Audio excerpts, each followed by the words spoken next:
एक ओवर डालने के लिए ना आपके पास 4 मिनट होते हैं, आप 4 मिनट में लगभग एक ओवर खत्म कर देते हैं। अब एक बॉल के बीच में तो उससे भी कम का टाइम है।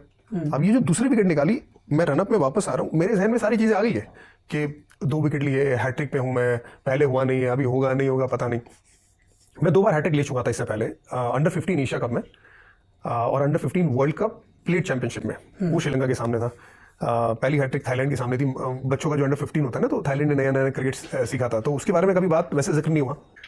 अब यहाँ पे मैं खड़ा हूँ, सामने मोहम्मद यूसुफ को देखा, जिनको मैंने कई बार आउट कर चुका था, और मुझे पता है कि वो उनकी आगे की पैर की ना कैंची बनती है। मतलब क्रिकेटिंग टर्म में कैंची बनना मतलब पिछला पैर और अगला पैर सामने आ जाना, पिछले पैर के अगला पैर सामने जैसे कैंची आती ना आमने सामने, तो पैर की कैंची बनती थी।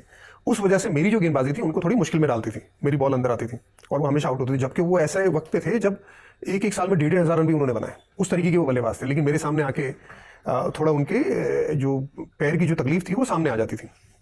अब जब उन्हें देखा तो मुझे लगा कि भाई ये तो बड़ा जबरदस्त मौका है। बाकी खिलाड़ी आए कुछ सलाह देने की तुम हैट्रिक पे हो? नहीं, कुछ नहीं, you are in your solitude. Yes, कोई नहीं, सब खुश थे। फील्ड से पता चलता है कि टीम कहाँ पे है और गेंदबाज किस सिचुएशन में है। फील्ड सारी एकदम ऊपर थी, कोई शॉर्ट लेग लगा हुआ है, एकदम सामने की तरफ फील्ड है, स्लिप है, सब फील्ड जमा थी। जो पहली गेंद पे फील्ड थी और जो हैट्रिक पे फील्ड थी वो अलग थी। तो वो बताने की जरूरत नहीं होती, सबको पता होता है, यहाँ तक कि सामने वाली टीम को भी पता होता है कि कौन आगे। ओके, हम आगे थे। अब वो जो मैंने गेंद डाली, जिस तरह से आप हाथ से छोड़ते हो, जहां पे गेंद गिरनी चाहिए, जहां पे पड़ के मुड़नी चाहिए, एग्जैक्टली वही हुआ। मेरे जहन में ये था कि मैं एलबीडब्ल्यू के लिए बॉल डालूंगा, क्योंकि वो एलबीडब्ल्यू आउट होते थे।